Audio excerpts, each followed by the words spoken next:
Avec vous, c'est en direct, c'est de 9 h à midi. Aujourd'hui, Joël Dagosseri, la coach de vie. Nous sommes avec Charles Consigny, l'avocat, et Bruno Pomar, l'ancien policier du RAID. C'est l'heure d'accueillir notre invité pour le Face au GG. RMC, l'invité des grandes gueules. Il est président du Rassemblement national. C'est Jordan Bardella avec ce livre « Ce que je cherche » qui est sorti aux éditions Fayard et qui se vend plutôt bien d'ailleurs. Jordan Bardella, bonjour. Bonjour, merci de votre invitation. Les grandes gueules ont lu votre livre et donc on va en parler bien entendu. Mais avant ça, quand même des précisions sur ce que vous avez dit il y a 2 jours chez nos confrères de BFM à propos des condamnations et des casiers judiciaires vierges, puisque vous dites on ne peut pas être parlementaire de la République et avoir une condamnation à son casier judiciaire. Et vous dites cette règle vaut également pour Marine Le Pen qui risque d'être condamnée. C'est vous qui avez extrapolé à Marine Le Pen, mais j'ai dit une chose qui me paraît simple, qui paraît être quelque chose de bon sens, c'est que quand on veut être parlementaire, il faut avoir un casier judiciaire vierge. Et j'ai rajouté, puisqu'on parlait d'une candidate qui avait été condamnée pour un braquage il y a 30 ans, que le Rassemblement national, et avant lui le Front national depuis très longtemps, demandait un casier judiciaire pour quelqu'un qui souhaitait être candidat à une élection. Moi, lorsque j'ai voulu être candidat pour le Rassemblement national il y a très longtemps, on m'a demandé, les services du parti m'ont demandé mon casier judiciaire. Sauf que le casier judiciaire auquel vous avez accès, c'est le casier judiciaire B3. C'est peut-être ce que je n'ai pas précisé. Le B3, ce sont les crimes et les délits qui sont condamnables pour des peines de prison ferme de plus de 2 ans. Évidemment que quand on parle d'un délit de presse, quand vous êtes condamné par exemple pour avoir diffamé un maire, diffamé un élu dans le cadre du débat démocratique, en disant que tel élu par exemple piquait dans la caisse et que 3 ans plus tard la justice vous donne raison, vous avez pu être condamné pour diffamation entre-temps, il se trouve que vous aviez raison. Donc j'aurais peut-être dû le préciser parce que je ne pensais pas que ce que j'ai dit allait choquer et allait déclencher 3 jours de polémique. Mais on demande, quand vous voulez être candidat chez nous, un casier judiciaire. Le casier judiciaire auquel vous avez accès, pour ceux qui connaissent le droit, c'est le casier judiciaire B3, c'est-à-dire les crimes et les délits de plus de 2 ans ferme. Et c'est normal, je veux dire, quand vous avez braqué, cambriolé, agressé, violé, vous ne pouvez pas être candidat à une élection, ça paraît relever du bon sens. Vous faites la différence donc, entre un casier judiciaire pour des peines de violence hors politique et des peines politiques. Le problème, c'est qu'il y a un député RN du Var qui s'appelle Frédéric Boccaletti, qui a été condamné en 2000 à de la prison pour violence en réunion avec armes. Il est aujourd'hui député RN. Non mais si donc ça là, va votre pas règle n'est pas respectée. Mais pardon, et je l'ai dit, si ça ne va pas au-delà des 2 ans ferme, je ne crois même pas que ce soit inscrit sur le casier B3. Après, en l'occurrence, s'agissant de M. Boccaletti, moi, quand j'ai été élu président du Rassemblement national, il était non seulement déjà élu, mais il a été mis au banc, lorsque ça s'est produit il y a 25 ans, pendant 10 ans du parti politique. Donc, on a aussi le droit, à un moment donné, une fois qu'on a purgé sa peine, de passer à autre chose. Donc il sera réinvesti s'il y a une dissolution. Enfin, il a été réélu. À un moment donné, la Cour suprême dans une démocratie, c'est le peuple français. Non, mais j'ai dit une chose très simple, et je ne pensais pas qui n'existait pas chez vous. C'est une nouvelle règle. Donc est-ce que vous allez l'appliquer désormais? Toujours existé. Ça a déclenché une polémique. Et moi-même, Monsieur Consigny, je termine. Juste, moi, quand j'ai voulu être candidat pour le parti, on m'a demandé mon casier judiciaire, ce fameux casier judiciaire B3, et il est normal qu'on vérifie que vous n'ayez pas commis un braquage, un vol, que vous n'ayez pas agressé des gens, que vous ne soyez pas poursuivi pour des crimes ou des délits. Ça me paraît encore une fois relever du bon sens, et je ne pensais pas que ce simple état de fait pouvait déclencher une polémique. Mais est-ce que vous ne l'avez vraiment pas fait exprès de dire ça à ce moment-là? Ça fait, je sais pas, 20 ans que le parti demande Marine le casier Le Pen, judiciaire. Oui, mais je suis désolé. Non, Mais attendez, monsieur, je vais préciser ma question.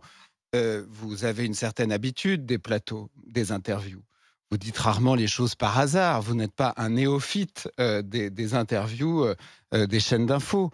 Quand vous dites ce que vous avez dit sur le fait qu'il faut présenter un casier judiciaire vierge pour exercer un mandat de parlementaire, alors que Marine Le Pen sort de plusieurs semaines de procès et que les réquisitions qui la visent sont très élevées, c'est difficile de ne pas y voir malice. Non, mais ça, c'est la lecture extrêmement insidieuse que vous faites, monsieur Consigny, et que font beaucoup de journalistes, parce que en ce moment, la mode, c'est un peu c'est le jeu des 7 différences entre Marine et moi. C'est essayer de trouver la moindre petite phrase, le moindre petit mot qui n'est pas de manière identique prononcé de façon similaire par Marine Le Pen et par moi-même. Donc, on a bien compris quel était ce jeu-là. Mais en l'occurrence, dans une émission de 2h30, je répondais à cette question du casier judiciaire sur une candidate, en l'occurrence, qui a été candidate aux élections législatives, qui avait été condamnée il y a près de 30 ans pour un braquage. Donc, on ne parlait pas du tout de Marine Le Pen. Et pardon, mais Marine Le Pen, non seulement elle est c'est ma conviction innocente, mais elle est au regard du droit présumée innocente. Donc Marine Le Pen n'est pas condamnée. Je veux dire, il y a une procédure qui est en cours. Si elle il y a était des condamnée, réquisitions. Mais si elle était condamnée, elle ferait appel. Et si elle est condamnée définitivement, quelle sera la règle? Si elle est condamnée dans 10 ans, on en parlera dans 10 ans, c'est pas le sujet. Mais la règle que vous venez de répéter, elle s'appliquera à Marine Le Pen. Mais Marine Le Pen l'a dit ce matin, cette règle, elle s'est appliquée et elle continuera de s'appliquer. Je veux dire, je vois pas le problème en fait. Bah non, c'est que ça sentait Marine Le Pen, un elle petit est présumée innocente. Enfin, Oui, pardon, mais laissez faire la. Moi, excusez-moi, justice, je des réquisitions, ne pas pense pas que vous ayez dit ça de manière innocente. Vous m'accordez des. Voilà. Changeons de sujet. Je pense qu'il y a une vieille pensées vicieuses tradition qui ne sont pas les miennes. On parlait d'une candidate qui avait braqué sa boulangère il y a 30 ans et ça me semble normal que le casier judiciaire. On va continuer parce que Marine Le Pen, toujours elle, ce matin. Elle a été interrogée ce matin et Marine Le Pen ne voit pas non plus le problème avec ça. C'est vrai. Expliquait qu'elle a elle-même appliqué quand elle était présidente du parti. Marine Le Pen expliquait ce matin à propos de la censure du gouvernement Barnier qui pourrait arriver s'il y a un 49.3, une motion de censure déposée. Elle a dit le RN votera cette censure si le pouvoir d'achat des Français est amputé par le budget. Ça veut dire quoi précisément? Parce que dans le budget qui a priori va être présenté, là il est au Sénat, il va retourner à l'Assemblée, il y aura des augmentations d'impôts, des taxes, etc. Donc on sait déjà que le pouvoir d'achat des Français va prendre un coup. Pourquoi vous hésitez à censurer? Pourquoi vous ne dites pas les choses très clairement? Moi j'ai toujours été très clair. Il y a une discussion budgétaire, donc on va attendre l'issue de la discussion budgétaire. On s'est battu à l'Assemblée nationale pour faire adopter un certain nombre d'amendements. Le texte arrive aujourd'hui au Sénat, mais ce qui est clair, c'est que ce gouvernement prend effectivement la route de la censure. Ce budget est un budget de punition. Voilà, c'est un budget de faillite qui fragilise la France qui travaille, la France qui bosse. Et dans la période actuelle, dans les difficultés que vivent nos compatriotes, on ne peut pas accepter un budget qui durcit le malus sur les véhicules. On ne peut pas accepter un budget qui prévoit une augmentation des taxes sur l'électricité. On ne peut pas accepter un budget qui prévoit de dérembourser des médicaments et qui, dans le même temps, continue une générosité toujours extrêmement large avec la contribution qu'on verse à l'Union européenne chaque année quand tous nos voisins ont obtenu un rabais, avec l'immigration, notamment avec l'immigration clandestine et l'aide médicale d'État, c'est-à-dire la possibilité d'avoir la gratuité des soins, toute la palette de soins gratuite pour des gens qui sont en situation irrégulière en France pendant que de l'autre on dérembourse des médicaments. Il y a des aberrations dans ce budget et c'est aussi un budget qui pénalise les entreprises. Donc vous allez faire tomber le gouvernement Barnier. Mais quand on nous présente un budget qui pénalise en même temps le pouvoir d'achat et qui réussit l'exploit de pénaliser en même temps les entreprises et la croissance, oui, je pense que les bons choix économiques pour le pays ne sont pas faits. Si vous ne pouvez pas l'accepter, vous ferez tomber Michel C'est la Barnier. raison pour laquelle j'ai dit que si ce budget était maintenu en l'état, eh bien ce gouvernement prenait la voie de la censure. Mais encore une fois, il y a une discussion budgétaire. Je ne suis pas de gauche, je n'aime pas le désordre, je n'aime pas le bazar, je n'aime pas le chaos institutionnel. Et donc je laisse la discussion budgétaire se terminer. Et de toute manière, il ne peut pas y avoir d'élections législatives avant l'été. Donc, si vous voulez, on n'est pas à 4 jours près, mais il s'agit juste maintenant d'avoir une lecture claire de ce que sera le budget de l'État. Et si ce budget est effectivement un budget de punition et un budget de faillite, eh bien, nous prendrons nos responsabilités. Et c'est normal d'ailleurs. Disent Édouard Philippe, par exemple, qui dit si le gouvernement tombe, il y aura une crise financière parce qu'il n'y aura pas de budget. Il y a une crise financière. Non mais attendez, il y a une crise financière aujourd'hui. A dit ce matin, ça sera la chienlit. Non mais ils sont bien gentils tous ces gens. Mais si on en est aujourd'hui dans une situation où la France fait face au record de déficit public, record de dette, record du déficit commercial, c'est précisément en raison des choix politiques qui ont été faits par M. Philippe, par les amis de M. Barrot depuis maintenant 7 ans. Emmanuel Macron a été... Pardon, mais vous prenez le risque de voter avec Mélenchon pour que ça soit la chienlit? Mais je vote pas avec Mélenchon. Pardon, on est le premier groupe à l'Assemblée nationale. Ah oui, mais pour censurer le gouvernement, vous avez besoin des voix des insoumis. Mais c'est pas que j'ai besoin des voix des insoumis. S'il y a une motion de censure, les députés qui souhaitent censurer le gouvernement censureront le gouvernement. Et encore une fois, moi, je suis pas sectaire. C'est pas parce que je combats de toutes mes forces la France insoumise que je combats M. Mélenchon sur le plan politique, l'ensemble de ses idées, parce que je pense que ces idées sont très dangereuses, notamment sur le plan économique, que lorsqu'il y a une motion de censure, on ne peut pas se retrouver dans un vote. Si vous prenez le risque commun que la gauche revienne au pouvoir, parce que si ça ne fonctionne pas avec Barnier, on peut imaginer qu'Emmanuel Macron choisira après plutôt un Premier ministre de gauche. Non mais Monsieur Truchot, c'est pas moi qui ai pris le... Il sera encore plus éloigné de vous. C'est pas moi qui ai pris le risque. Non mais c'est pas moi qui ai pris le risque de voir la gauche portée au pouvoir. C'est les macronistes qui, pendant les élections législatives, ont fait des alliances indignes et contre nature avec les insoumis, qu'il considérait quelques jours plus tôt comme un parti vecteur d'antisémitisme et de communautarisme dans le pays, pour reprendre les mots du président de la République, et qui 2 semaines après, par des alliances contre nature et par des jeux de chaises musicales lors des élections législatives, ont positionné le nouveau Front populaire aux portes du pouvoir. Donc c'est pas de ma responsabilité. En revanche, ma responsabilité, c'est de faire en sorte qu'à partir du moment où on a le premier groupe à l'Assemblée et qu'une politique fait du mal aux Français et fait du mal au pays, eh bien c'est de censurer ce gouvernement. Et encore une fois, moi, mon objectif, c'est que le pays avance, c'est que le pays réussisse, et c'est qu'on ne fragilise pas le pouvoir d'achat de nos compatriotes dans une période où les gens ont de plus en plus de mal à boucler les deux bouts, même si les gens qui sont au pouvoir ignorent un peu trop souvent ce quotidien difficile. Je vous pose la question un petit peu différemment, mais à votre avis, est-ce que le gouvernement passera Noël? Ça dépend le budget qu'il va nous présenter. Encore une fois. Tout ce que vous avez. Et en tout cas, il tiendra pas très. Non, mais attendez, il ne tiendra pas très longtemps parce que M. Barnier est un fantôme qui n'a pas de majorité à l'Assemblée nationale et qui n'a aucune légitimité démocratique. Enfin, on se retrouve quand même dans une situation où le parti politique qui a fait 6% aux élections européennes et 7% aux élections législatives se retrouve à la tête du pays. Donc rien ne va dans tout cela. Et moi, je pense que rien de viable ne peut émerger sur le long terme. Mais vous voyez, quand je vois que même des mesures de bon sens qu'on défend à l'Assemblée nationale ne sont pas adoptées, il y a quelques jours, on a proposé l'expulsion systématique des délinquants et criminels étrangers. Vous savez que M. Retailleau, il sortait les muscles sur la question de la sécurité et de l'immigration. On dit une chose très simple: quand vous êtes un étranger en France, que vous commettez un crime ou un délit, on doit vous renvoyer dans votre pays. C'est ce que font beaucoup d'États dans le monde, et je pense que c'est du bon sens. Les amis de M. Retailleau et de M. Barnier votent contre. Donc s'ils ne sont même pas capables, dans l'intérêt des Français, d'avancer sur un certain nombre de sujets avec des gens qui ont démocratiquement été élus à l'Assemblée nationale, oui, ça pose un problème, et le blocage ne vient pas de mon côté. Alors, Jordan Bardella, on continue avec les GG, Joël Dagosseri, Charles Consigny et Bruno Pomar. Alors, qui commence? Joël? Moi, je veux bien. Vas-y. Non, je suis content de vous avoir parce que je pense que vous. Vous n'êtes pas hypocrite non plus. Hein. Non, mais c'est. Non, c'est. Ça vous va mal. Je pense être plus sincère que quand vous faites mine de ne pas viser Marine Le Pen par vos propos sur les condamnations pénales. Mais honnêtement, je suis content parce que je pense que vous incarnez une certaine transformation de la politique. Alors effectivement, c'est pas parce que je suis content que ça va être forcément très sympa ce que je peux dire, mais je pense que sous Giscard, on avait en politique des ingénieurs. On avait des types ultra capés, haut de gamme, et le pays se portait pas trop mal. Après, ça c'est contre moi, on a eu des avocats. Alors les avocats, c'est un peu moins bien parce qu'ils cherchent des causes et ils n'ont pas forcément sur tous les sujets, même si exactement, c'est ce que je viens de dire.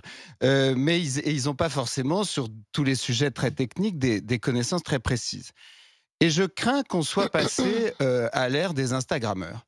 Et je pense que Gabriel Attal, vous-même, un certain nombre de personnages politiques d'aujourd'hui sont en réalité des gens qui sont à la politique, ce que Léna Situation est à la mode, ou ce qu'un créateur comme Jacques Mu, par exemple, est dans le même secteur, c'est-à-dire des gens qui ont une très bonne maîtrise de l'image, un talent que je ne vous conteste pas, un talent oratoire, c'est pour ça que je pense que vous savez ce que vous dites quand vous le dites, mais qui, au fond, n'ont pas fait la preuve, ni par leur formation, ni par leur parcours, de leur capacité à assumer les fonctions auxquelles ils aspirent. Alors.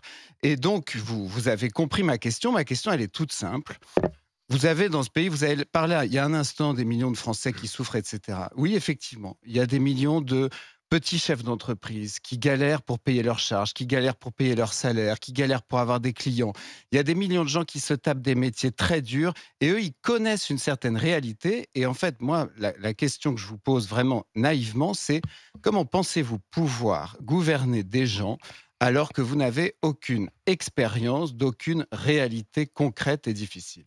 Alors, Monsieur Consigny, je suis sur mon portable là, depuis quelques minutes. J'étais pas sur Instagram. J'étais en train de regarder le score que vous avez fait la dernière fois que vous êtes présenté à une élection. Ah ça, c'est marrant, c'est bien préparé. Le grand avocat brillant, vous avez fait 12%. Oui. Vous avez fini 4e, vous vous êtes fait sortir et c'était pas très. C'était plus de 4 fois le score de ma candidate. Très fameux. Donc je pense que moi qui ai fait, allez disons, 32% des voix aux élections européennes et 11 millions de voix lors des élections législatives. peut-être que, à part vous, il y a des Français qui trouvent un intérêt à ce que je sois dans la vie politique. Ou avec l'aide de Marine Le Pen que vous essayez d'enterrer. Mais je suis très fier de l'aide de Marine Le Pen. Je suis très fier de ce qu'elle a construit. Je vous trouve un peu ingrat par rapport à elle. Et croyez-moi qu'il y a beaucoup de Français pour qui on représente aujourd'hui une lueur d'espoir. Ça, M. Bardella, c'est une réponse qui est préparée. Il y a beaucoup de gens qui considèrent que ce que nous disons aujourd'hui sur le pouvoir d'achat, sur la sécurité, sur la défense de notre identité dans beaucoup de territoires qui est en train de disparaître, eh bien, sans doute, beaucoup de nos compatriotes se retrouvent en adéquation avec les analyses que nous formons. Donc, je suis extrêmement fier, moi, vous voyez, d'avoir été élu à plusieurs reprises, parce que je pense qu'en démocratie, les juges ne sont pas les journalistes ou les observateurs de plateaux télé, mais ce sont les Français. Mais là-dessus, on est d'accord. Vous ne pouvez pas à la fois me reprocher d'être un observateur de plateau télé et d'avoir fait un mauvais score quand je suis allé aux élections législatives. Je pense que vous êtes un peu déconnecté de ce que vivent les Français et que vous ne comprenez pas qu'il y a beaucoup de gens justement, Monsieur Bardella, c'est justement le grief. Qui ne vivent peut-être pas dans le petit confort dans lequel vous vivez. Franchement, détrompez-vous. Je vais juste répondre en une seconde et laisser la parole à mes camarades. Mais justement, je suis un avocat indépendant. J'ai mon propre cabinet. Oui, mais je vous souhaite de faire le même. Si vous aviez été au bout de vos études, vous auriez peut-être eu un métier comme le mien. Oui, excusez-moi. Excusez-moi de vous le dire. Mais moi, je gère. C'est pas déshonorant de ne pas avoir un master 2 en droit. Je gère un cabinet difficilement. Je vis la vie quotidienne que vivent des milliers de petits patrons de PME en France et d'indépendants en France. Et je pense que ça me donne effectivement certains droits à m'exprimer sur la politique et à regretter sa dérive en série Netflix. Excusez-moi. Jordan Bardella. Et d'ailleurs, je me souviens que pendant les élections législatives, j'avais débattu avec M. Consigny et qui me courait derrière dans les loges pour m'implorer de faire des photos avec ses collaborateurs. Alors, mais prouvez-le. D'abord, ça, c'est totalement inexact. Vous ne me preniez pas pour un Instagrammeur à l'époque. C'est vous qui vouliez mettre la photo sur Instagram, M. Consigny. Inexact. Moi, je n'ai fait aucune photo avec vous. Je n'ai réclamé aucune photo. Non, vous preniez la photo, vous. Et mes jeunes militants non plus. C'est vous qui draguiez tous les tâches. Vous preniez la photo, monsieur. C'est vous qui draguiez tous les tâches. Vous preniez la photo, monsieur Consigny. Jordan Bardella. Dans un instant, avec la question de Joël Dagosseri et de Bruno Pomar. Je pense avoir moins de points communs avec Lina Situation que vous. À tout de suite. RMC jusqu'à midi. Les grandes gueules. Rejoindre le mouvement de la rénovation énergétique. Votre programme avec Groupe Verlaine. Pour devenir franchisé dans les énergies renouvelables. Groupe Verlaine. Il ne vous reste que quelques jours pour tenter votre chance et remporter la somme exceptionnelle de 15 000 € net d'impôts. Vous avez bien entendu, il s'agit bien de 15 000 €. 15 000 € rien que pour vous, en plus de vos revenus habituels et versés directement sur votre compte en banque. Alors pour jouer et pour gagner, rien de plus simple, vous envoyez dès maintenant banque par SMS au 7 32 16. Banque par SMS au 7 32 16, à vous de jouer et surtout à vous de gagner.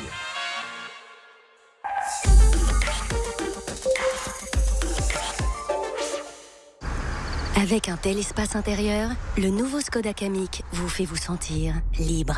Libre de partir où vous voulez, quand vous voulez. Libre de faire une escale juste ici. Allez, au revoir bonhomme. Et maintenant, vous voilà encore plus libre.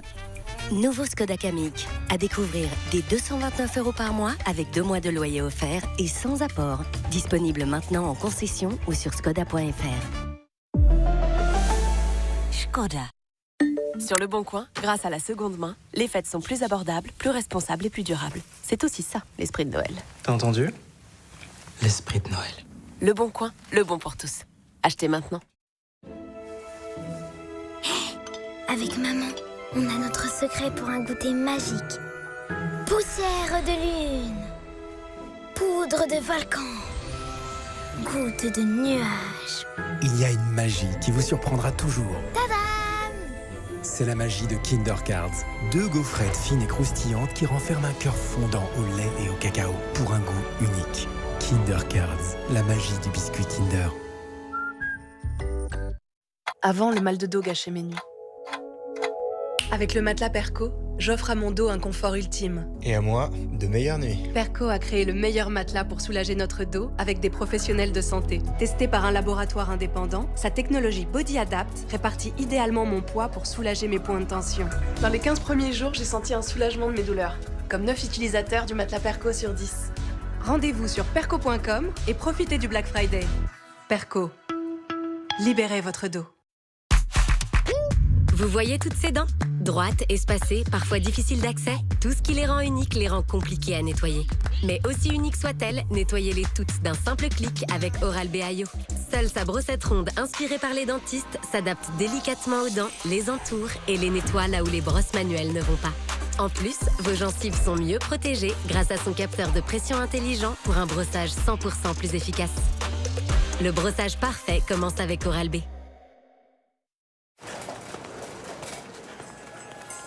Just the two of us, we can make it if we try.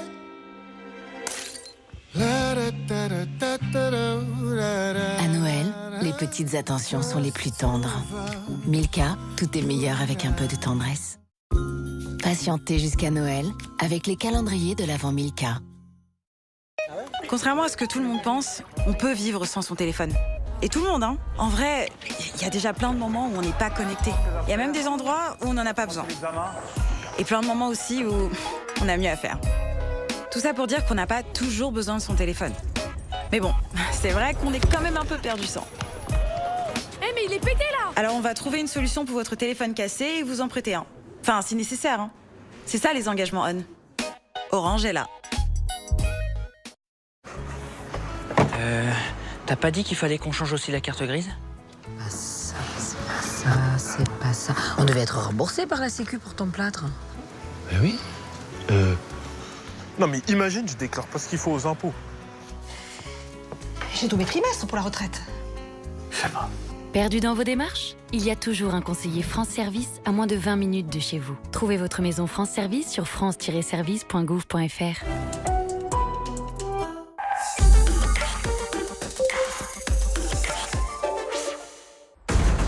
Samedi, les héros de la survie sont de retour en milieu très hostile.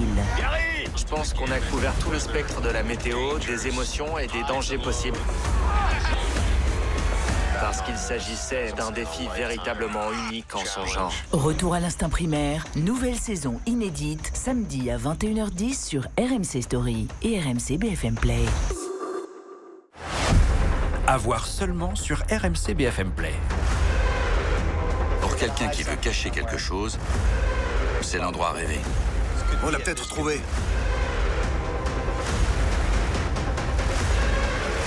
Quoi? Qu'est-ce que c'est que ça? Ça brille comme du métal. Retrouvez le mystère d'Oak Island, la course au trésor, en streaming sur tous vos écrans. RMC. Alain Marchal, Olivier Truchot. Les grandes gueules.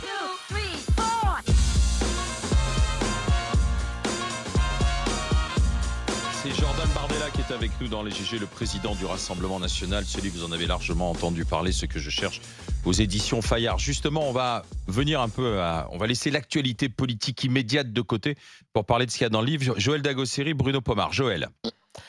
Oui, alors, que dire? J'ai beaucoup de choses à dire. Première chose, je vais commencer par le style du livre, monsieur Bardella. Vous avez 29 ans? Vous êtes très jeune, beaucoup plus jeune que moi. Pourquoi est-ce que le style du livre est si, excusez-moi du terme, mais ampoulé? C'est-à-dire que j'ai l'impression que vous voulez vous donner des airs de grands politiciens. Le style n'est pas du tout léger pour un homme, et même si vous êtes un politicien, mais de 29 ans. Je ne l'ai pas trouvé hyper digeste. J'ai trouvé que c'était beaucoup d'air de voilà, je sais bien m'exprimer et j'ai un grand parcours, etc. Je reconnais pas un jeune homme, parce que vous êtes un jeune homme, de 29 ans dans ce livre. Excusez-moi. Je vous dis, après, les goûts sont dans la nature. Je veux dire, vous n'êtes pas obligé de... D'abord, je vous remercie de m'avoir lu. Vous n'êtes pas obligé d'aimer le livre. Non, c'est pas. J'ai vendu 60 000 exemplaires du livre depuis une semaine, donc j'espère que je vais réussir à convaincre des gens qui nécessairement ne votent pas forcément pour le Rassemblement National. C'était un peu mon objectif. Moi, j'ai voulu écrire très simplement avec beaucoup de sincérité et raconter ce que les Français ne voient pas forcément, c'est-à-dire à la fois l'envers du décor de la vie politique et puis mieux me faire connaître aussi. Ouais. Je raconte mon enfance dans une cité HLM de Seine-Saint-Denis. Ah bah ça, on va parce que je pense que c'est important. Mais je pense que c'est important. Pour que les gens comprennent où on va, de savoir d'où on vient. Oui. Et moi, c'est cet environnement-là qui m'a amené à la politique, qui m'a fait me poser beaucoup de questions très tôt. Je raconte l'histoire de ma famille aussi sur l'immigration italienne et je dis que il y a aussi beaucoup de gens qui sont issus de l'immigration et qui ont tout fait pour s'assimiler. Vous avez grandi tous les deux en Seine-Saint-Denis d'ailleurs. Oui, on a cette chose en commun. Je crois qu'on a la Seine-Saint-Denis en commun. Mais bon, après, je ne vous demande pas d'aimer ce livre, mais je vous remercie de l'avoir lu. Est-ce que la Seine-Saint-Denis, qui est décrite par Jordan Bardella, c'est celle que tu as vécue, toi, Jordan? Il y a des passages que j'ai appréciés, mais il y a un passage que j'ai détesté. C'est justement votre façon de parler de Saint-Denis. Alors, c'est pas que ce que vous dites est faux, parce que vous parlez d'islamisme, de délinquance, etc. J'ai grandi en Seine-Saint-Denis, donc je sais exactement ce qui s'y passe. Ce que je dis, c'est que vous expliquez que dans les années 60-70, il y avait une solidarité, donc ce que votre mère vous racontait justement de ce qu'elle a vécu dans les cités, donc cette solidarité entre habitants, etc., issus de diverses origines. Et tout d'un coup, cette solidarité aurait disparu. Et vous savez très bien que c'est faux. Vous savez qu'il y a de la délinquance, mais qu'à Saint-Denis et dans beaucoup de cités de France, justement, ce qui est très compliqué, c'est cette dualité entre la délinquance, les difficultés sociales, etc., mais aussi toute cette chaleur, cette solidarité entre habitants, entre voisins de palier, etc., et le côté aussi très, entre guillemets, familial qu'on peut retrouver quelquefois dans une cité. Et j'ai trouvé que vous aviez gommé complètement ce côté-là pour l'arrêter aux années 70, alors que c'est complètement faux. Moi, j'ai quitté Saint-Denis il y a à peine 2 ans. D'accord, j'ai fait toute ma vie entre Saint-Ouen, Saint-Denis, Aubervilliers, les Lilas. Donc j'ai tourné dans la Seine-Saint-Denis, je peux vous dire, je la connais par cœur. Je suis née à Aulnay-sous-Bois et j'en connais les difficultés. Par contre, le côté de ce que votre mère vous racontait sur la solidarité entre familles, etc., c'est toujours présent. Pourquoi est-ce que tout d'un coup, il a disparu de votre livre? Alors, Jordan Bardella. Enfin, c'est pas le... Pardon, mais c'est pas le cœur du livre. Moi, j'ai grandi dans une cité, la cité Gabriel-Péri à Saint-Denis, qui est aujourd'hui aux mains du trafic de drogue. Et je raconte l'enfer que c'est de vivre dans une cité quand on est une famille d'origine de classe modeste, qui, lorsqu'elle rentre chez elle, doit être fouillée par des trafiquants de drogue, qui a systématiquement des peurs et des craintes quand ses enfants sont seuls en bas de la cité, rentrent seuls tard le soir parce qu'il y a la peur d'être agressés. Les difficultés à accéder à un certain nombre de services publics parce qu'encore une fois, à l'école, la violence, le communautarisme, la pression des fondamentalistes islamistes anéantit pour beaucoup toute possibilité d'étudier sereinement. Et je raconte ce quotidien-là. Je ne dis pas que tout est chaotique. Enfin, c'est pas vrai que vous avez du trafic de drogue à l'entrée de la cité. C'est pas vrai que certaines personnes sont fouillées quand vous rentrez dans la cité. Étudier tranquillement à Saint-Denis. Ma fille, elle était à Aubervilliers. Elle rentrait de l'école tranquillement. Elle a étudié. Déjà, c'est une ville de 100 000 habitants. D'accord, c'est une très grande ville, Saint-Denis du département. Voilà, exactement, 120 000. C'est une très grande ville du département. Et cette ville, toutes les écoles ne sont pas gangrénées par l'islamisme, c'est pas vrai. Heureusement, oui, on est en train d'en prendre le chemin. À ce moment-là, non, arrêtez. Surtout que c'est une ville en plus qui a un énorme pôle économique, donc c'est une ville très bien desservie, donc c'est une ville qui gagne des habitants, qui se boboise énormément. C'est une des villes les plus criminogènes de France. Oui, mais c'est une ville qui se boboise énormément, tout comme Aubervilliers, tout comme toutes les petites villes de la couronne, de la petite couronne. Si, Madame, les villes se boboisent pas, les gens ne vivent pas ensemble. Il y a des quartiers qui se boboisent. Oui, et donc les gens, ce qu'on appelle les bobos, viennent à la plaine Saint-Denis, ils viennent dans certains immeubles dans le centre-ville, mais ils ne vont pas dans les cités, ils ne vont pas à la cité du Franc-Moisin. Ils ne vont pas à la cité Gabriel-Péri. C'est ce que je vous dis, mais à ce moment-là, pourquoi en faire une peinture qui ne décrit que les Francs-Moisins ou la cité Gabriel-Péri? Pourquoi ne pas dire effectivement que c'est une ville qui se boboise, c'est une ville qui attire énormément de Parisiens, c'est une ville qui a un pôle économique de ce que vous connaissez, vous êtes parti quand? Je suis parti en 2019. En 2019. Mais je parle de ce que j'ai vécu. Quand je raconte, si vous voulez, que l'assaut contre les terroristes du Bataclan nous réveille en pleine nuit et a lieu à 100 mètres de chez moi, on nous présente les djihadistes comme étant la veille partis en Syrie, on les retrouve à quelques dizaines de mètres du domicile. Ça existe. Ça existe, c'est une réalité. Quand j'explique la manière dont vous avez des écoles coraniques avec des gamines de 5 ou 6 ans qui portent le voile islamique, ça existe. Donc, il y a des gens qui vont lire, moi je connais Saint-Denis, donc je le lis et je sais faire la différence. Mais ce livre-là va être lu par beaucoup de Français, et tant mieux pour vous, qui vont lire votre livre et penser que Saint-Denis, ça n'est que ça. Ça n'est pas que ça, et vous le savez très bien. Donc ce serait bien pour quelqu'un qui a vécu dans une ville d'en faire une description plutôt fidèle. J'ai pas le même regard. Ah bah non, mais je ferme pas les yeux sur la réalité. Et encore une fois, je dis pas que ce que vous décrivez n'existe pas. Je dis pas qu'il y a un biais politique dans la vision. Ce bouquin, c'est pas l'office du tourisme de la ville de Saint-Denis. Je parle de mon parcours, de mon enfance dans la cité Gabriel-Péri. Bruno Pomar. C'est pas un bouquin pour l'office du tourisme. Jordan Bardella. Votre cheval de bataille, c'est la sécurité? En partie. On le sait, en grande partie d'ailleurs, hein, avec l'immigration. Vous avez fait une prise de guerre à la personne de Mathieu Vallée, qui est un copain que je connais bien, qui est un ancien commissaire de police et qui est aujourd'hui député européen du Rennes. Vous ne trouvez pas que Bruno Retailleau a pris le secteur de la sécurité en main? Darmanin l'avait déjà fait en partie, il a fait beaucoup de choses quand même. Mais là, vous n'avez pas l'impression que Retailleau est en train de manger sur votre comment dire, précaré politique. Ouais, plan politique sécuritaire pour la société. Et deuxième question, qu'est-ce que vous envisagez à 2027 en termes de sécurité pour notre pays, cette fameuse sécurité globale dont on parle tant et dont on a tellement besoin? Moi, je fais beaucoup de villes tout au long de l'année, je me rends compte des problématiques de sécurité qui sont grandissantes. Quel est votre point de vue? Je vais d'abord vous répondre sur l'essentiel, sur ce qui intéresse les Français, parce que ce que je pense de M. Retailleau, à la rigueur, c'est de la politique politicienne. Je pense que l'insécurité aujourd'hui n'épargne plus aucun territoire, et que la situation de désordre qui règne aujourd'hui dans d'innombrables territoires, et pas seulement dans des villes comme Saint-Denis qui sont minées par la criminalité, par l'insécurité, mais aussi désormais dans les grandes villes où il y a beaucoup de femmes qui développent des stratégies d'évitement, qui n'osent plus sortir dans les rues sans les écouteurs, adaptent leur tenue, changent de trottoir pour ne pas être inquiétées, dans nos campagnes où on a vu pendant les émeutes, et je raconte d'ailleurs que pendant les émeutes de 2023 à la suite de l'affaire Naël, il y a beaucoup de territoires, et notamment des territoires ruraux, je parle de villes paisibles comme Montargis qui ont été épargnées en 2005 lors des premières émeutes, qui sont aujourd'hui submergées par la violence, et on avait vu d'ailleurs dans le centre-ville, un des immeubles, avec la pharmacie, partir en fumée, s'effondrer, beaucoup de commerces qui avaient été cassés. Donc je pense qu'il faut une réponse qui est évidemment une réponse sécuritaire, mais il faut surtout une réponse pénale. Et M. Retailleau, qui je crois est quelqu'un de sincère, au fond, n'a aucune légitimité, aucun moyen d'action. Parce que quand on propose à l'Assemblée nationale le rétablissement des peines planchées, c'est-à-dire en gros l'instauration de peines minimales dans le droit français, quand on propose l'expulsion systématique des délinquants et criminels étrangers, on sait qu'une grande partie de la délinquance de rue est aussi liée à notre incapacité à maîtriser les flux migratoires. Les soutiens de M. Retailleau à l'Assemblée nationale s'y opposent. Donc il y a les déclarations et puis il y a les actes derrière. Donc moi je pense qu'il faut un tour de vis en matière pénale. Il faut rétablir des peines planchées très vite. Il faut mettre fin aux remises automatiques de peine. Il faut expulser les délinquants et criminels étrangers. Il faut suspendre les allocations familiales aux parents de mineurs récidivistes. Il faut abaisser la majorité pénale et réduire l'excuse de minorité, parce qu'on sait qu'une grande partie de la délinquance, notamment dans la rue, est aussi liée aujourd'hui à notre incapacité à enrayer la spirale de violence chez les mineurs. Donc, il ne faut pas avoir les yeux fermés sur la situation, mais si on veut rétablir la sécurité et protéger les Français, on pourra mettre tous les moyens qu'on veut en matière de police. Il faut changer notre politique la sécurité pénale. La sécurité au quotidien, parce que tout ce que vous me dites, moi je suis d'accord sur le principe, il n'y a pas de souci. Ce que pensent les Français, c'est ce sentiment d'insécurité permanent. Moi je peux vous assurer, je vais dans beaucoup de villes et c'est mon dada. Et les gens ne sont pas rassurés, on ne voit pas assez de monde sur le terrain, etc. Compte tenu des effectifs.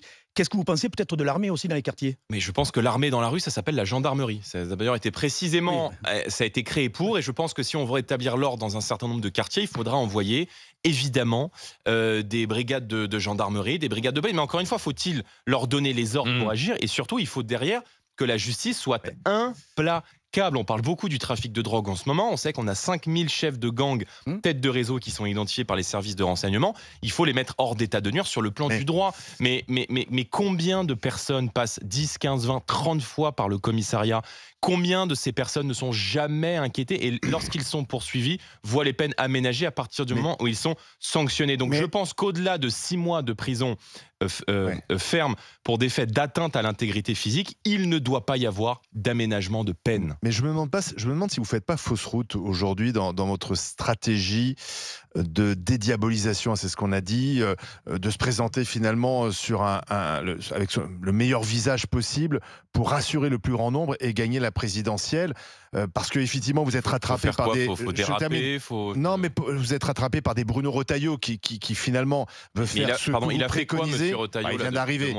Et vous êtes aussi quand même en porte-à-faux avec le succès de Donald Trump. Donald Trump vient de prouver qu'on peut être transgressif, on peut être parfois même agressif, voire ordurier, renverser la table et redevenir président de la première puissance du monde. Est-ce que c'est pas le chemin de Trump que vous auriez dû suivre plutôt que celui d'Alain Juppé, c'est-à-dire devenir quelqu'un de droite, mais de la droite convenable, de la droite fréquentable, et finalement de la droite qui va se dissoudre dans les autres droites? Mais en fait, vous dites ça parce que vous n'osez pas avouer que vous êtes d'accord avec les propos que je viens de tenir.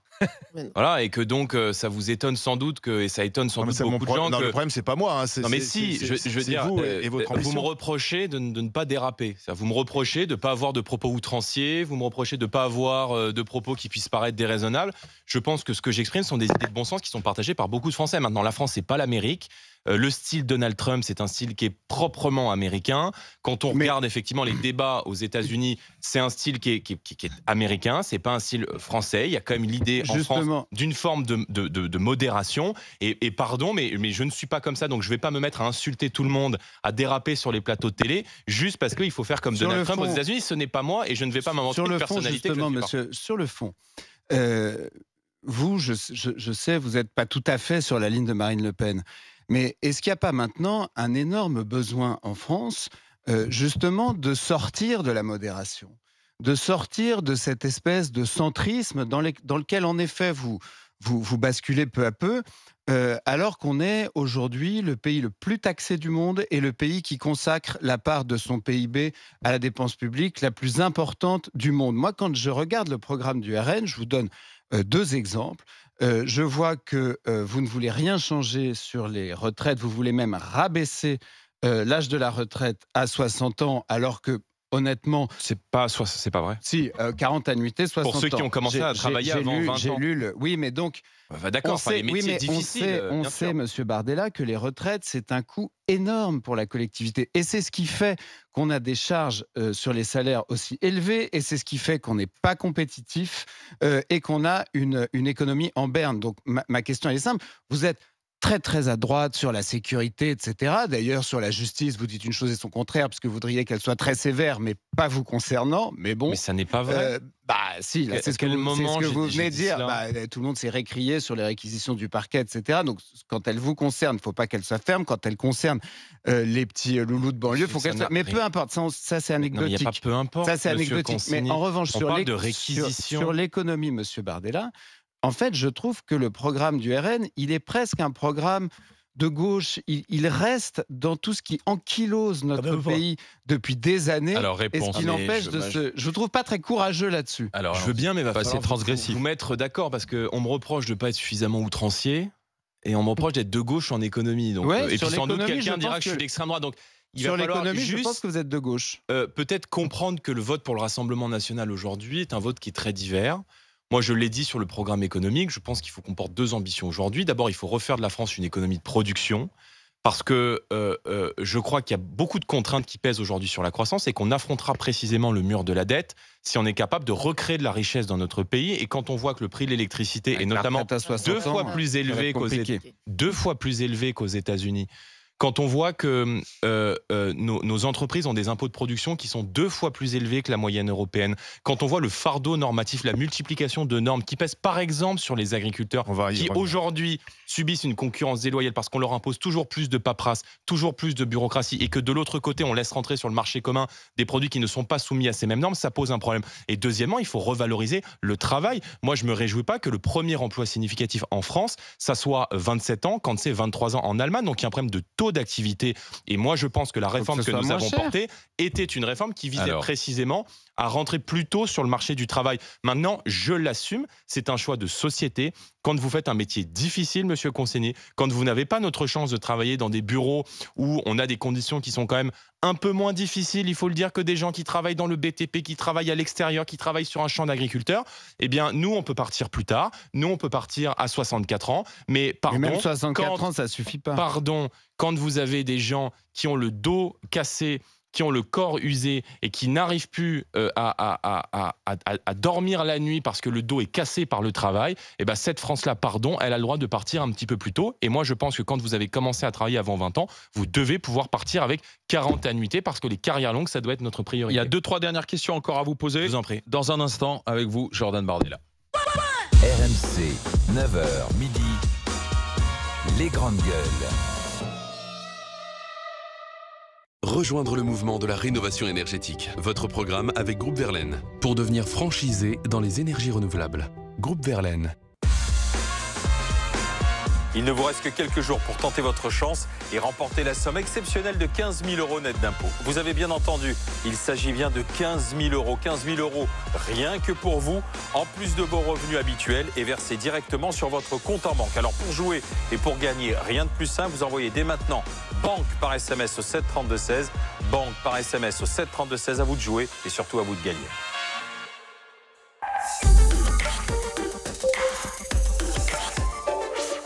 C'est sûr qu'en offrant ce rasoir 3 vitesses, vous ne pouviez pas vous louper. Encore moins avec cette paire de chaussons tellement chic, tellement... Et si, avec Decathlon, vous tiriez enfin votre épingle du jeu? Pour être sûr de réussir votre coup et de marquer des points.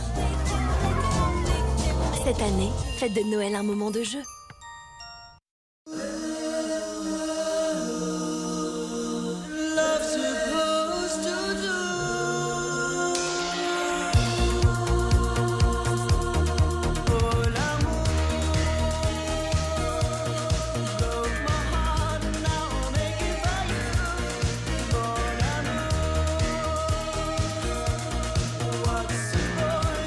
Renault Clio E-Tech Full Hybride sans recharge existe aussi en motorisation Éco-G à partir de 160 € par mois.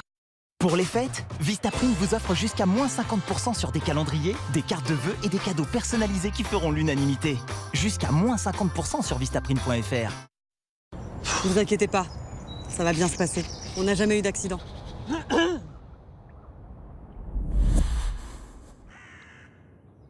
Ne laissez pas votre mal de gorge prendre la parole. En cas de mal de gorge peu intense et sans fièvre, Drill Pastilles soulage la douleur et combat l'infection localement. Tout médicament peut exposer des risques, parlez-en à votre pharmacien. Chez Signal, ma mission est de prendre soin de toutes les bouches. C'est pourquoi je suis fière de présenter Signal Intégral 8 avec la technologie innovante ProZinc qui protège toute la bouche en combattant les bactéries sur les dents, les gencives, la langue et les joues. Il est 3 fois plus efficace qu'un dentifrice classique. Signal prolonge la santé de toutes les bouches. Parce que pour Engie, vert, ça rime avec moins cher, le prix du kilowattheure est 24% moins cher que le tarif réglementé. Et jusqu'à 100 € offerts avec l'offre ELEC référence 1 an. C'est bien ça, Charlotte. Appelez le 3101. J'agis avec Engie. Ouais, papa, je prends quoi comme lessive? Tu peux me prendre une recharge maison verte? Tu veux pas un truc vraiment efficace? Comme maison verte. C'est efficace des 20 degrés et éco-labellisé. Et j'imagine que sur le pack, il y a... Une maison verte, eh oui. Maison verte, efficace, tout simplement. Y a tout, congé, mission, y a même le salaire, s'il te plaît. Mais j'hésite. Ah non, le job c'est parfait. J'hésite pour ce soir. On dîne chez toi ou chez moi? Avec Hello Work, vous pouvez tout savoir avant de prendre un nouveau départ. Hello Work, notre job, vous aider à choisir le vôtre. Bah tu vois, l'autre jour, je me demandais, quand une boîte investit de l'argent, où est-ce qu'il peut bien aller? Et bah j'ai mené mon enquête et je suis parti sur ces traces et il semblerait qu'il se trouve au bout de ce petit chemin. On y est presque. Et voilà. Ah bah je voyais pas ça comme ça, dis donc. Eh ben nous non plus. À la Maïf, on investit nos actifs financiers en privilégiant les énergies renouvelables, pas le pétrole ni le charbon. Maïf, assureur militant. Une fissure? Comme ma cliente, vous voulez vite un nouveau pare-brise. Carglass directement. Chez Carglass, on pré-remplit la déclaration assureur pour vous. Vous avez juste à signer. Et là, avec notre Wi-Fi plus le café offert pendant que vous attendez, vous voyez pas le temps passer. Et en ce moment, en venant chez nous, vous repartez avec un gonfleur de pneus Osram. Qualité de marque allemande. Pratique pour vérifier la pression de vos pneus avant de partir en vacances. Et ça marche aussi pour les vélos. Alors prenez rendez-vous sur carglass.fr ou au 3044. N'oubliez pas carglass.fr ou appelez-nous au 3044. Carglass répare, Carglass remplace. L'âme de BMW. Où prend-elle vie? Ici. Ici. Ici. Yes. Surtout ici, avec vous. 100% plaisir de conduire, 100% électrique.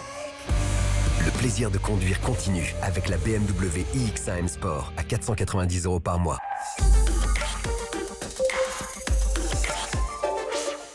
Quand la relation devient une obsession... Et même quand je veux promener mon chien, je guette qu'elle n'est pas dehors. Pour moi, il n'est pas dangereux. Ça, c'est ton appréciation personnelle. Comment trouver un terrain d'entente? Mais moi, je partirais pas de chez moi. Inédit. Guerre des voisins, ma vie est un enfer. Ce soir à 21h10 sur RMC Story et RMC BFM Play.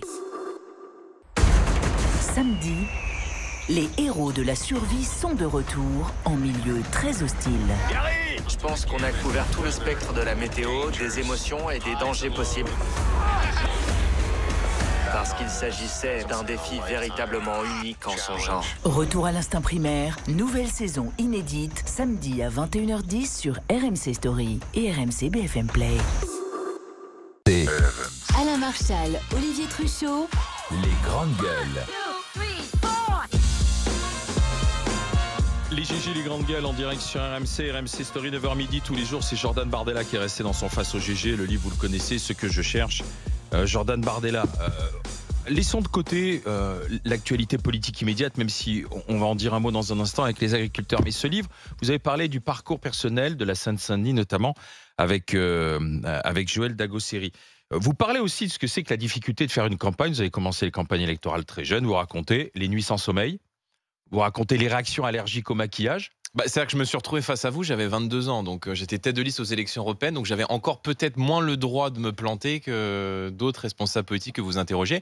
Non, mais je raconte à quel point, oui, l'envers du décor est un petit peu violent, c'est-à-dire que quand vous êtes exposé matin, midi et soir, il y a une pression permanente parce que la moindre petite phrase, le moindre petit mot de travers, et d'ailleurs on l'a vu sur cette affaire de casier judiciaire, en fait peut partir en 3 jours de polémique. Et donc je raconte dans ce livre un peu l'envers du décor, et j'essaie d'emmener les Français avec moi parce que souvent les gens qui nous voient à la télé se demandent un peu comment ça se passe de l'autre côté quand on prépare les émissions, comment ça se passe dans les coulisses, comment ça se passe même avec vous en privé, etc. Et donc je raconte dans le livre qu'en fait on a des vies qui sont peut-être pas ordinaires mais qui sont parfaitement banales et qu'on reste mais vous ne parlez pas de votre vie personnelle. Est-ce que vous avez une vie personnelle? Et vous, dans votre livre, vous parlez de votre vie personnelle? Mais nous, on le sait, tout le monde connaît. Ma femme, on l'a vu en photo, mon chien, on l'a vu en photo. Mais est-ce que vous avez une vie personnelle? Est-ce que vous avez une compagne? Est-ce que vous avez un compagnon? Est-ce que vous avez une vie à côté? Alors, je raconte, je parle un petit peu de ma vie perso et je raconte comment, quand on est exposé, même mes compagnes, mes ex-copines ont été aussi traquées par les journalistes, par complément d'enquête, etc. Mais pourquoi est-ce que je n'ouvre pas plus? C'est parce que, et je le dis d'ailleurs dans le livre, quand vous faites de la politique, on part du principe qu'il faut tout savoir de vous. Moi, je pense que la vie privée, le dernier espace de liberté et d'intimité qui me reste, et donc j'essaye de le préserver, et donc j'essaierai de le préserver le plus longtemps. Mais est-ce que vous arrivez à y consacrer du temps? Oui, j'y consacre du temps. Enfin, je veux dire. Est-ce que vous faites autre chose que de la politique? Oui, je fais autre chose que de la politique. Je regarde la télé, je lis des bouquins. Pas vos séries préférées, par exemple. Et la course à pied. Votre série préférée? J'ai regardé Loup-garou là sur Canal. J'avoue que c'était pas mal. Je vais pas en parler parce qu'on peut vite spoil ce qui s'est passé à l'intérieur. Mais non, j'essaie de faire ce qu'on fait normalement quand on a 29 ans. Après.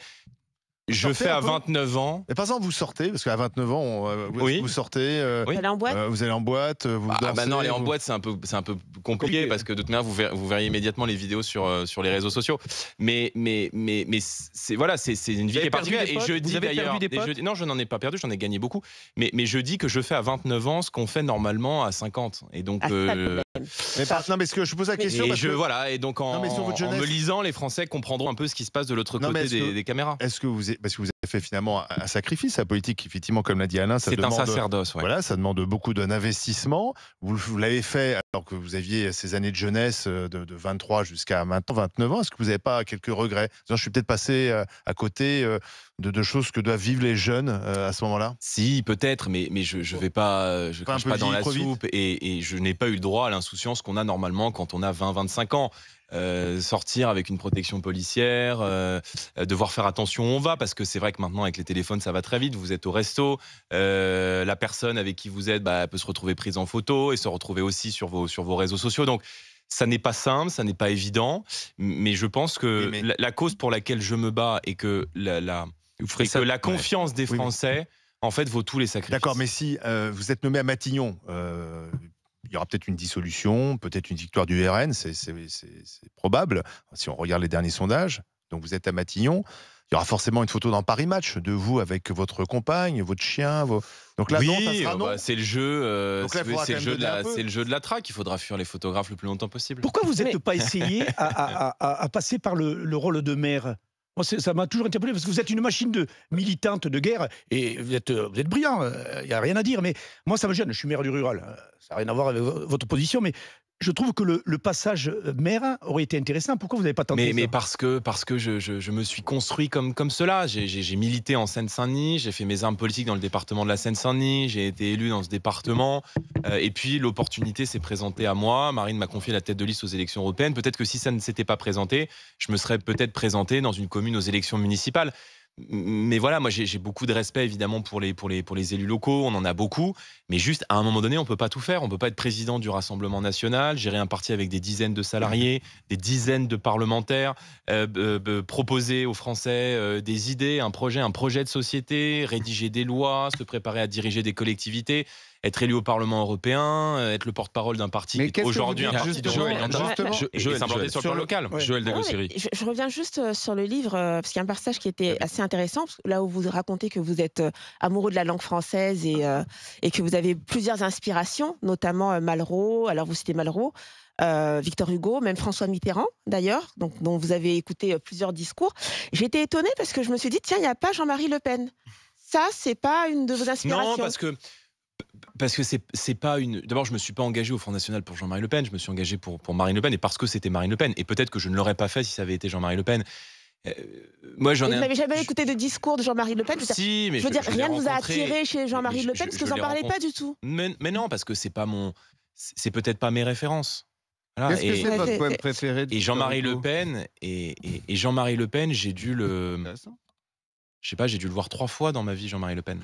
Donc j'ai beaucoup de respect pour lui, c'est le père de Marine Le Pen, mais moi j'ai une dette à l'égard de Marine Le Pen. Et si je me suis engagé au sein du Front National en 2012, c'est parce que j'ai été séduit aussi par la modernité, par le discours de Marine Le Pen, par la proximité qu'elle a su établir avec les Français, et que j'en ai un petit peu assez qu'on me renvoie toujours au Front National d'il y a 15 ou 20 ans, et moi je préfère penser à 2030, 2040, 2050, aux grands défis qu'attendent ma génération, mais vous savez qu'en politique, un jour, le numérique, l'intelligence artificielle, l'environnement, la démographie, il y a 1001 défis qui attendent ma génération, et je préfère me projeter. Vous savez très bien qu'en politique, un jour, il faut tuer le père.